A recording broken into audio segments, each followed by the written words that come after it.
Stories influence, teach, and inspire us. But what about the storytellers who create them? Uncorking a Story profiles storytellers to uncover how their background and life experiences influence the stories they create. We learn what motivates them, their path to success, and what fuels them to keep creating. It all starts by asking one simple question: where does your story begin? Welcome to Uncorking a Story. Now here's your host, Mike Carlin. Hello and welcome to Uncorking a Story. I'm your host, Mike Carlin, and today I'm excited to introduce you to Rochelle Weinstein. Rochelle is the USA Today and Amazon best-selling author of emotionally driven women's fiction, including This Is Not How It Ends, Somebody's Daughter, Where We Fall, The Morning After, and What We Leave Behind. Her latest book is When We Let Go, and it's chock full of warmth, heartache, and hope. How's that? Here today to talk about that, as well as her career as a whole, is Rochelle Weinstein. Welcome to Uncorking a Story, Rochelle. Thanks, Mike. Thanks for having me. It's great to be here. Great to have you here. I'm so looking forward to this conversation. But I'm going to ask you the first question, which is the question I ask everybody right out of the gate, which is, Rochelle, where does your story as a writer begin? If you're going by publishing date, it's probably 2012, but the seeds were planted years and years before. I was always a closeted writer. I wrote in a journal. The only person that ever read my words was my brother, Robert, who used to write in the margins, like, why would you do that? What were you doing at the bar down the street? So that was my first reader. Why, Robert? Why were you, because that's a very vulnerable thing to have people read, some of your early stuff. What was it about your brother that made you feel comfortable doing that? Oh gosh, no, he snuck. Got it. So this was not a voluntary exercise. No, I wasn't handing that off to him. He snuck into my drawer and he read it and whatever. I'm very close to my brother, so it was fine. And is he older or younger? He's older, but sometimes you have to wonder, like, do you write things because you want people to read them? Like, that like subliminal, like that unconscious like desire to have somebody hear you. I don't know. We don't need to go down that rabbit hole yet, but so yeah, I'd always loved writing. I loved writing stories, but I really never viewed it as a career. And I was always a huge reader. My parents were divorced. My mom went back to work. So I was like that latchkey kid. I was the baby of four, but I was always home and alone. I felt alone. So my books were my friends, and I always say, like, Judy Blume, Danielle Steele, Sidney Sheldon, they raised me in the absence of my parents being physically present all the time. So, I was always fascinated by it, but I never looked at it as something that I could do for a career.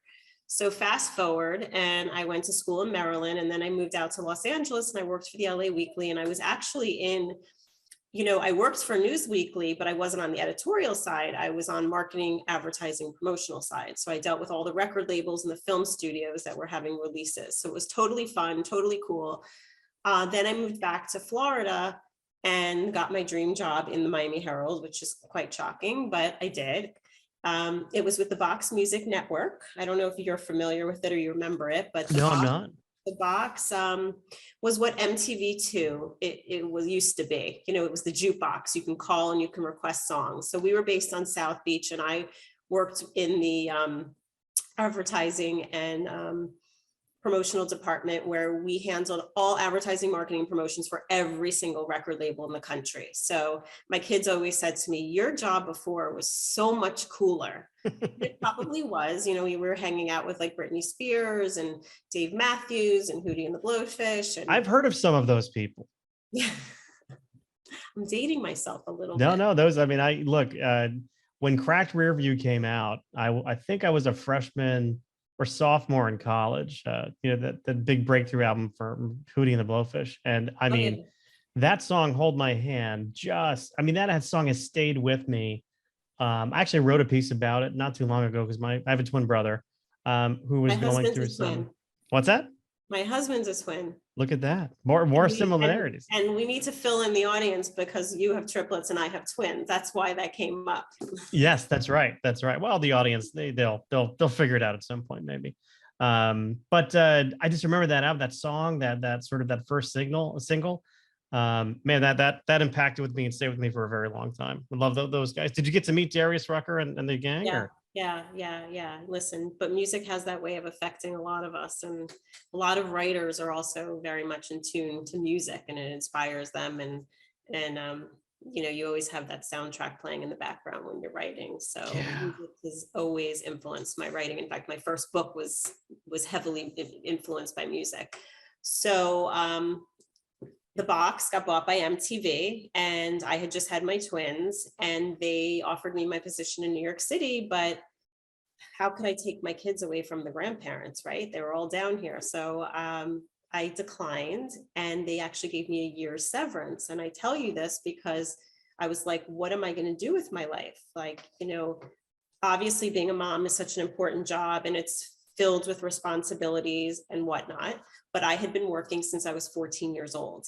And it was almost like I was questioning my identity at the time. So I literally sat down and wrote my first book. I had no formal training. I didn't take any classes. I knew that I had a story to tell, and I just sat down and wrote it. That was 2000. In the meantime, over the years, I edited it. It sat under the bed. While I was raising the boys and volunteering at the PTA, and we juggle. Moms are jugglers. So my husband had an ex-girlfriend when he lived in New York City, who was a literary agent, and he reached out to her, and she kindly, she read the book, and she put me in touch with an editor in New York City. And I had these like fabulous delusions of she and I on like Oprah's couch, and we both dated Steven, and it would be like the story behind the story. That didn't happen. She did not take on the book, but she gave me some wonderful advice, and I'm still indebted to her, even today. And I shopped it around, and the book was rejected across the board. So I sat down. Which is not a reflection of your writing or the story. No. That is just a very common thing that happens, especially first-time author, without a name. I mean, that's typically, and this is for the benefit of the audience who might be doing the same thing. That is the norm. That's the norm. That is the absolute norm. And anyone going into this field has to have thick skin and not take it personally and persevere.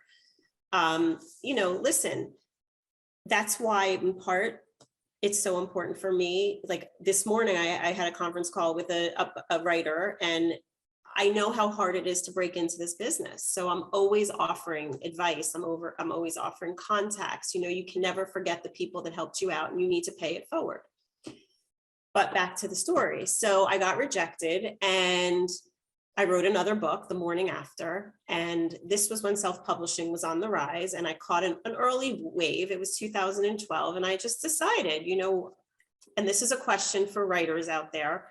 What is your goal for your story? Why are you writing? What do you want? Some people want to be a New York Times bestseller, and they want to retire, and they want to make gazillion dollars. And I tell them that they, you might be picking the wrong field. Very nicely, you're picking the wrong fields. Let's just leave it at that. But some people just have a story they want to put out in the world, one story. Some people have multiple stories. You have to really ask yourself what you want out of your writing. Do you want a career? Do you want, the one-hit wonder?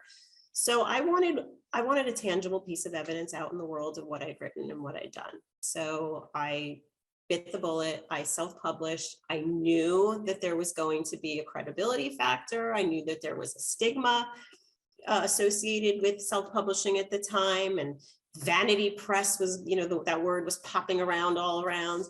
And I just accepted, this is what I want. This is what's going to work for me. So the 2 books came out, and I used my marketing, advertising, and promotional skills, and I rocked it, and I worked with a publicist and, grassroots and local TV. And, I had all these contacts from the business that I was in, and I was in Chicago, and I was in LA, and I was in Miami, and I was working my butt off to promote this book. And, again, a lot of writers don't know that it is a full-time job marketing your work. Yeah. One of the things I typically ask people is, lessons they learn the hard way in the publication process. And most people tell me that what they learned was writing is the easy part. Writing is the fun part. It's the promoting it and getting it out there beyond just friends and family that they find to be particularly challenging. But you have as you said, you had a leg up given your previous career. Yeah, I listened. My career definitely helped, and it gave me that foundation. But not everybody has that, and you have to really capitalize on what network you do have, and you need to be really creative. There's millions of books out there, and we're all jockeying for position, and it's more now than ever, with self-publishing and with small presses. So the 2 books did very well. And when I wrote my 3rd book, I was able to finally get an agent, and that agent got me my book deal. And so I have a total of 7 books. 5 are with Lake Union. That 5th one comes out in the spring of 2023. But this is the piece that I love sharing. So What We Leave Behind came out in 2012. I was in North Carolina, probably in 2014, 15 in the summer, having dinner with another author. And we were talking about Publishers Marketplace. And if you're in the business, you know that Publishers Marketplace is the Bible for, agents and publishing houses and seeing deals and what's happening, what's shaking up the business. So I went on and in the form of like Googling yourself, and I pulled up my page, something I had never done. And there was bestseller status. And I said, what's this? So I clicked on it, and it said that What We Leave Behind had hit the USA Today bestseller list this was 2017 or something, I think. And it said in 2014. So 3 years later, on a Thursday, a throwback Thursday, I found out that my self-published little book, The Little Engine That Could, hit the USA Today bestseller list, and I never knew. They didn't reach out with a party, like Ed McMahon didn't show up at your door with like a big check or something? Right. And Talk about a dated reference. The reason I tell this is because the author that I was with, the next day she texted me, and I quote her all the time. Her name is Rebecca Warner. And she said, what's so fascinating about this is that you didn't have this buoying you through some of the worst times, like the rejections and the publishing houses that said no, and the agents who said no, and the manuscripts that got the big no's, and you just kept going. And she said, it's a testament to your perseverance. And that's just something that I share with readers, because I think that's the greatest story of all, to be able to move forward in the face of adversity, not having, those accolades and milestones to move you. So that was a really incredible experience. Yeah. I mean, writing, you open yourself up to so much vulnerability just in the story you're telling. And of course, because we all put ourselves into our characters to some extent. It's vulnerable. You're vulnerable because you're putting it out into the world, and there are critics out there. There are people who may or may not like your stuff. So vulnerability is a big part of being a writer. I think being curious is a big part of being a writer, because you have to be curious about the world around you and see things in a different way in order to tell that story that hasn't been told but should have been at some point. But in addition to that curiosity and vulnerability, being able to persevere through all this is really a superpower, because there is so much rejection. You do, wonder, all this work, all this time you're putting in to these stories that you're writing, are people going to care? You believe they will because you're doing it. But I mean, there is that whole perseverance side that people have to be ready for when they are trying to put something out into the world. You have to persevere. It's interesting. On Instagram today, Zibby Owens, she's a big book influencer. I don't know if you saw her post today. It was a picture of a quote from BookScan that of the millions and millions of books, only like the average is like 5,000 in sales. And the comments and the commentary was so fascinating to me. But the common denominator was a lot of these authors were writing, why they're writing. Are you writing for those numbers? Are you writing because it's something that you just can't not do?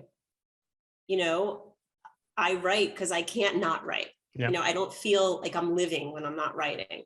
I don't, certainly the numbers and certainly the success are important and they matter. but you really have to be very clear about why you're sitting down and writing and what's important to you. Yeah. Yeah, no, you're absolutely right. I mean, the numbers are important. Validation is important. Like I do want to know whether or not people enjoy the stuff that I do. And I know other authors feel the same way. Like you want to have some kind of validation, but the driving force of what you're creating shouldn't be outside validation. It should be the story that you just feel like, hey, no one's going to tell this better than I can. And I'm the one who has to tell the story, and I have to tell it right now, because that's what's going to fuel you through the late nights, the early mornings, all the self-doubt, the imposter syndrome. I mean, you name it. But it's that drive, that inner drive, that's going to be the fuel, not the book sales that you might have or the bestseller status, if you're fortunate enough.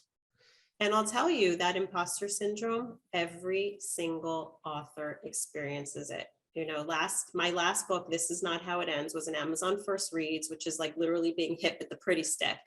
I mean, your book shoots right up to like the top 10 in the Amazon store. That book did phenomenally well. By the summertime, I had over 100,000 in sales. And my next book was a nightmare to sell. You know, and then people are looking at you and they're watching you on social media and they're like, oh, it just comes so easily to her. And look at her. And she's got this going and she had all these sales. And you're only as good as your last book. Yeah. And there are so many ups and downs to this business, and anyone who tells you otherwise is full of it.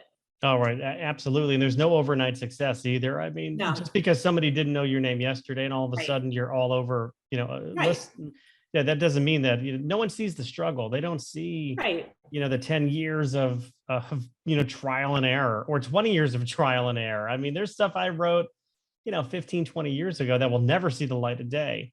But I poured my heart and soul into those projects and eventually decided not to do anything with them. But no one sees the early stuff. No, they don't see the blood, sweat, and tears. And, unless they're your brother and they're snooping through your journal. Right, I mean, exactly. that's.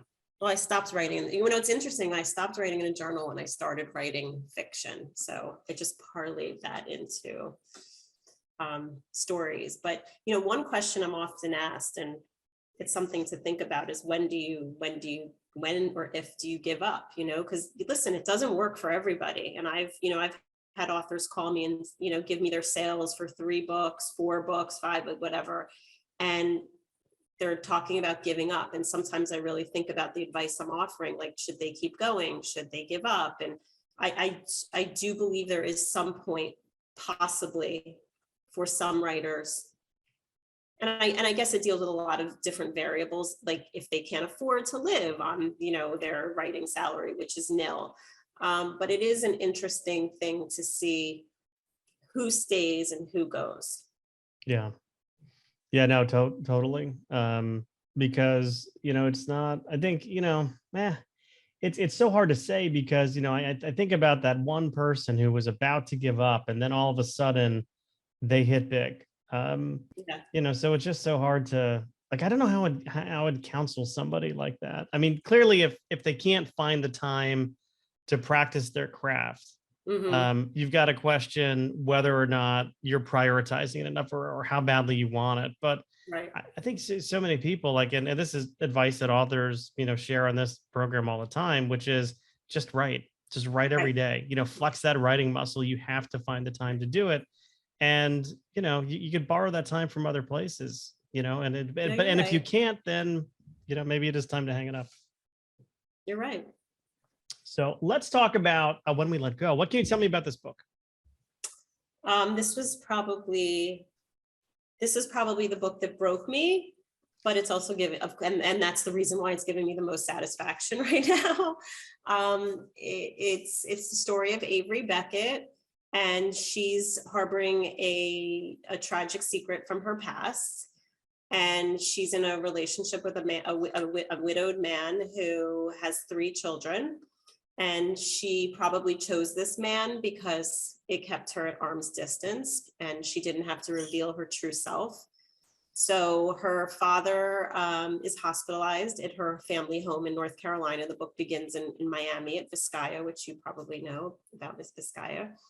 And she journeys home.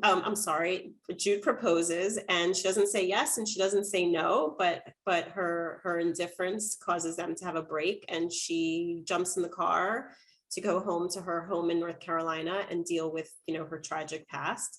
And she has a stowaway, which is Elle, Jude's 15-year-old daughter. And they've been butting heads and they don't have the closest relationship. But, Elle is broken. She's 15. She's lost her mother. She doesn't like this woman in her father's life. And Avery is holding on to her own set of grief and struggles.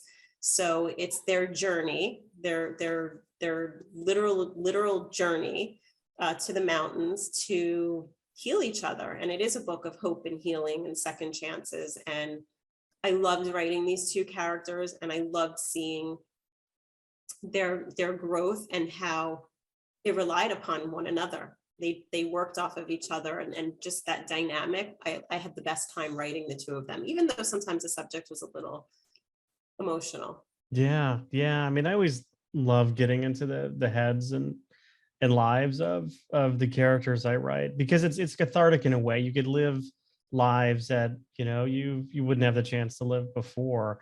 I'm curious though, because I think we all bring secrets to relationships. And it's you have to make yourself vulnerable. There's that word again, vulnerability. I feel like Brene Brown at this point, but Oh, we love her. we do. But you do have to make yourself vulnerable to reveal your true self to other human beings. And I think I know people who have been together 30-ish years and still have a hard time revealing their true selves to others. What was your inspiration for, that aspect of Avery's character? Well, I'm like you. I'm an observer of human behavior. I love turning emotion into stories. My childhood was there were struggles in my childhood, like everybody else in the world. But at some point in my life, I decided that I didn't want to feel a certain way anymore. And I made some major life changes and a major commitment to my mental health. And I've always taken pieces of that experience and placed them in my book. I've always wanted to impart these lessons to readers. You talk about vulnerability and you talk about holding secrets. And I see people in my life that they're struggling like I was, and they're not doing anything about it, and you just want to shake them. So sometimes I feel that most of the time, I feel that my fiction is a result of my own personal experience and wanting to share it and help others. And while my books are entertaining, there's also that teachable moment, some important lessons about how we live our life and the weight of secrets and regret and guilt. It really inhibits us from fully living. So for this book in particular, it was about how the weight of pain and regret and anger and loss was, inhibiting these two women. And I just wanted to show their emotional journey to becoming whole again. Yeah, no, that's beautiful. That's beautiful. And I think so many people can relate to that. Yeah. I know I can personally relate to a lot of what you just said without going into kind of, my world a little bit, but I can absolutely relate to it. And I see other people, you're right. You can be crushed by the weight of secrets, you really can. And so much of it is fear that, okay, well, this other person may not love me if they found out about this, or I don't want to rock the boat by, revealing that I'm unhappy about a certain part of the situation. So I'll just be quiet. And then that quiet over time, slowly transforms to resentment. And then all of a sudden, you're in a situation that you never dreamed of being in. And, you're to some extent not giving another person the credit for, how strong they could be. I don't know. I'm getting really deep here, and I apologize. No, I love that. This is your story. I think it's fantastic that you're getting deep. I think that one thing that you missed, which is shocking because you got everything, is that need for it to be loved and to be accepted. And I think that there's a deep-seated fear, maybe you said it at the beginning, of that I'm unlovable. Mm-hmm. And if I share this, that, whether it's you've grown up in a situation where you didn't feel worthy or you didn't feel loved or affection or whatnot, it's it's exposing this side of yourself in such a vulnerable way and feeling maybe I'm unlovable. Yeah. It's a really big one. And, not to get, well, I mean, why stop now Not to in get terms of deep. getting deep? But I think birth order has a lot to do with it too. Like, I mean, and the role you play in your family of origin. Like in my family of origin, I had to be the optimist. I had to be the fixer, the problem solver. So you're the baby. The twins, me and my twin brother were the babies. But in my twin Jimmy, I almost said God rest his soul, but he's very much alive. Oh, very much alive. But he was always sick as a kid. So like I was always alone with my grandmother as my mother was, helping Jim. So I learned independence from a very, very early age. And our siblings are much older than us. So they were kind of off doing their own thing. I think you're my spirit animal. Oh, really? You're freaking me out a little bit. Oh, Well, please tell me more about that. I'm the baby of 4. And my sister was 7 years older. My brothers were always doing sports. I was always home, and I'm the baby. And it's not so much about like being spoiled or being like, the cutesy little baby. It's about growing up much quicker. Yeah. And I attribute so much of my independence and my, my ability to get things done based on my birth order. And I had no choice. Like Absolutely. It was like benign neglect at that point.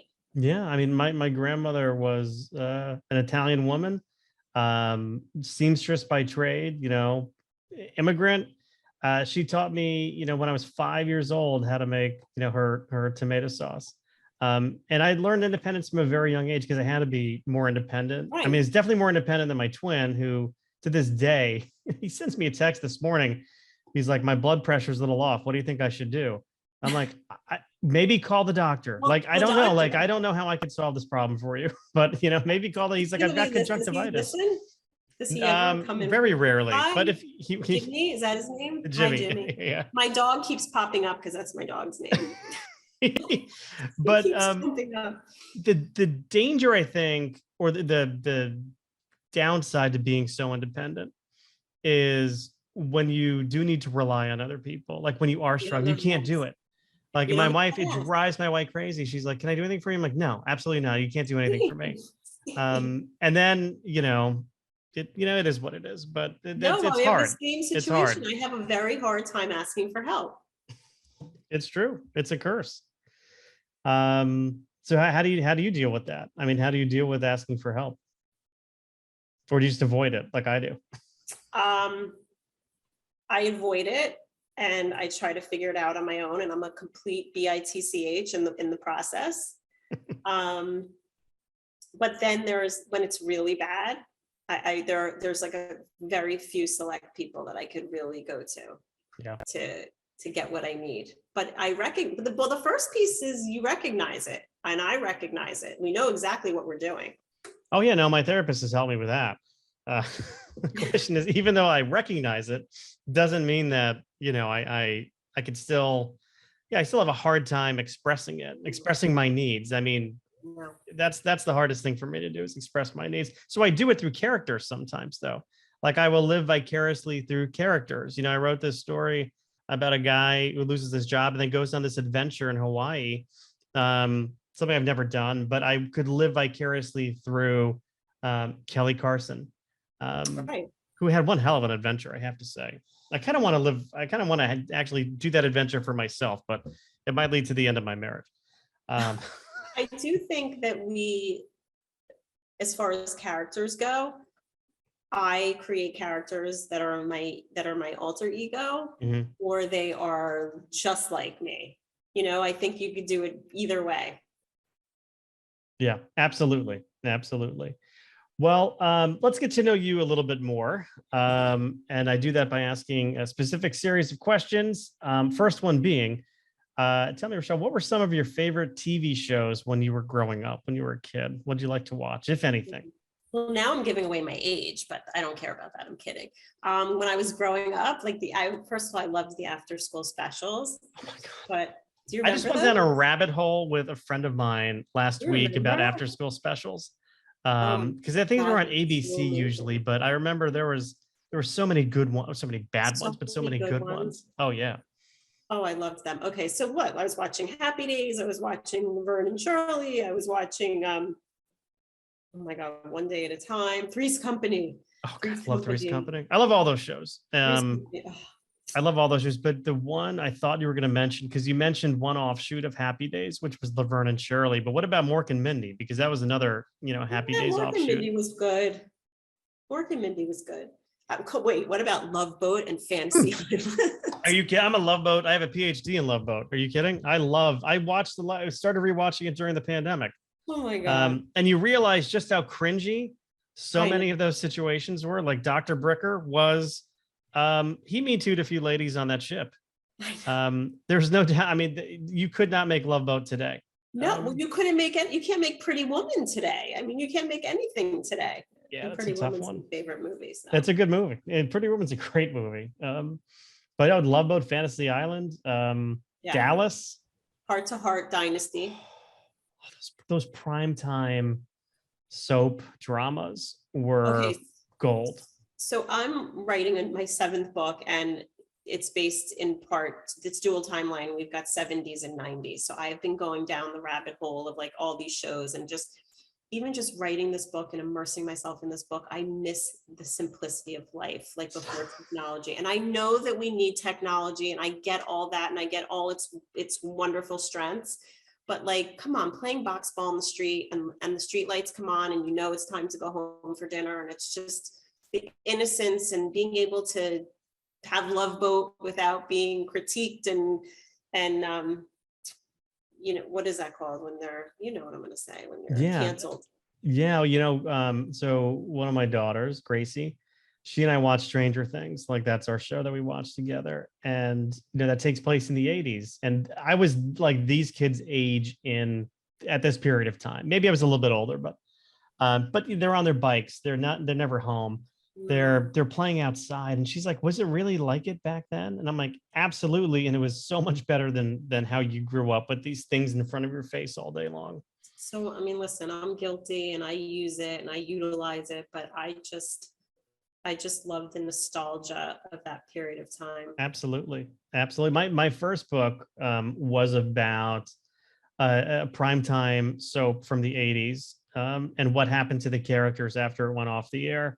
Oh, wow. So it had a little bit of that 80s. There were more 80s references than I could count, but that's cool. They had but it became okay. How do they find relevance? How did the lead character find relevance in today's world and about reality TV? So there's a little bit of that juxtaposition there. Right, that was right. very fun taking that trip back in time, I have to say. Yeah. And self-indulgent. Yeah. But I move on. So great TV shows. I approve of them all. How about musical artists? I know you spent some time, as we talked before, working in the music industry. What were you listening to kind of growing up? Who were some of your favorites? Oh God, Genesis and Phil Collins.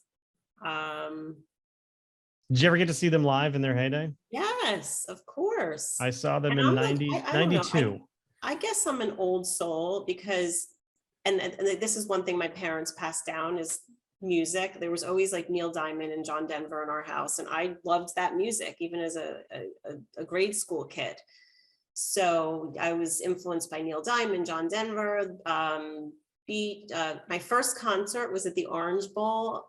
It was Beach Boys and Commodores. Oh, wow. I'm not saying that they were my favorites, but I'm saying that was my first concert that I remember. But I just was into kind of like with the way I feel about books. I'm not really, it's not that I'm not loyal. I'm certainly going to go out and buy all your books and, my author friend books, and I support. But I have to feel something when I hear a song or when I read a book. So I like all different songs and artists and all different kinds of books, as long as they make me feel something. Yeah, I love that you said Genesis, because I love early Genesis, Peter Gabriel, when Phil was still on the drums. But that first album with Phil Collins, I think it was just called Genesis. I don't remember. I think it had That's All on it, a couple of other songs. It was so good. And then they got a little less progressive, more poppy over time. But listening to probably Phil Collins, I'd say by the time I was in it was the early 90s. like Separate Lives and that Yeah. kind of stuff you're talking about was poppy, but their early, the best album ever was Don't Let Him Steal Your Heart Away. Mhm. Do you remember that I don't actually. Was that the name of the album or a song? single from the Don't Let album? Him Steal Your Got Heart it. Away. Follow You, Follow Me. Follow Jonas You, Follow Me was Greatest my ever. sister and her husband's. They wanted it to be their wedding song, but somebody Wedding. talked them out of it. But man, that's such a great song. I love that Amazing keyboard song. solo kind of 3/4 in. Yeah. Very cool. Very cool. So speaking of authors, whose works would you bring with you if you had to be split? Let's say you were on Gilligan's Island, right? Because you didn't mention that show, but I will. You were stranded on a desert island and you could bring, I don't know, 3 author books, the books from 3 authors with you. Who would be on your list of authors to keep you company on that desert island? I would probably pick an author that has like 50 books in their backlist. Certainly not going to pick my friend that has 1 book. If I could bring all their books, is that what you're saying?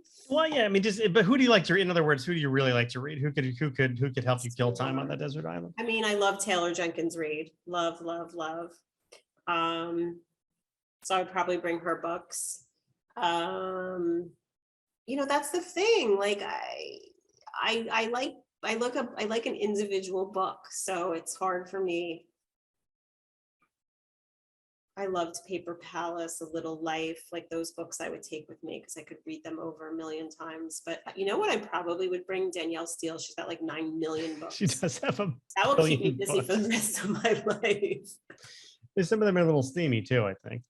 Not all the ingredients, right? Yeah, right. Exactly. If you can be alone, I mean, how about this? How do you feel when you're staring at a blank piece of paper or a computer screen and you're trying to write something and the screen or page is blank? How do you feel?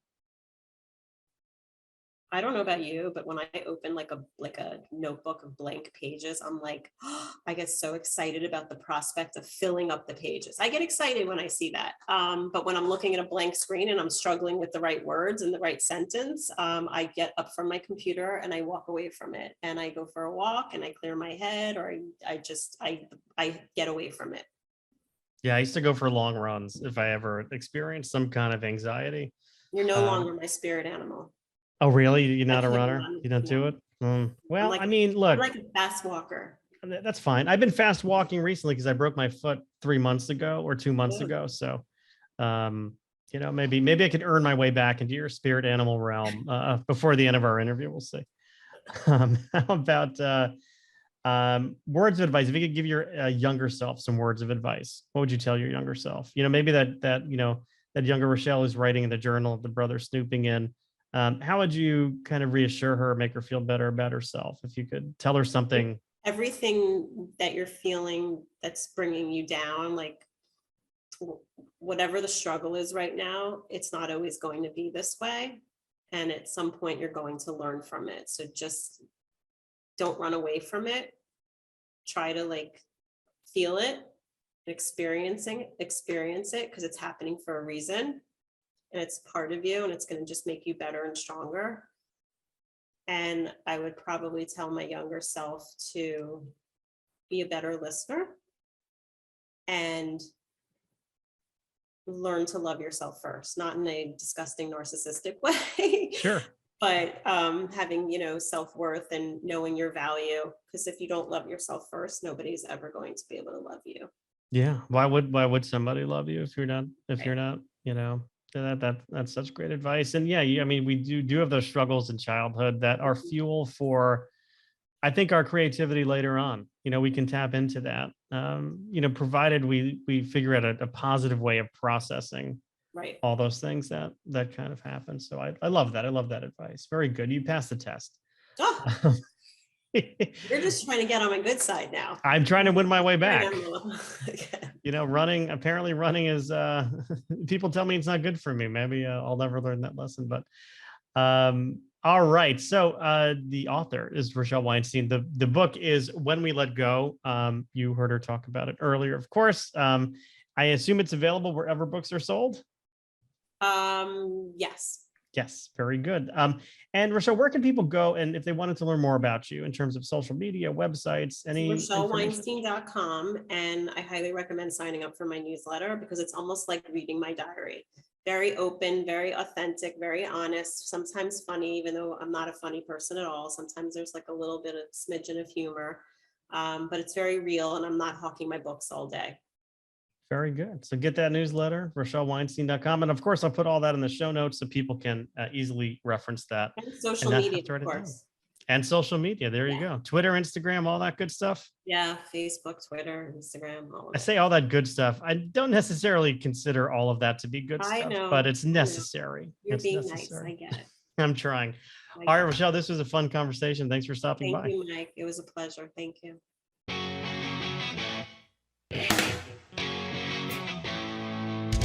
Thanks for listening to Uncorking a Story. If you'd like more information about today's guest or to find out more about Mike, go to uncorkingastory.com. If you enjoyed the show, please subscribe, rate, and review us at Apple Podcasts, Spotify, or wherever you get your podcasts. Tune in every week to hear Mike Carlin uncork a new story.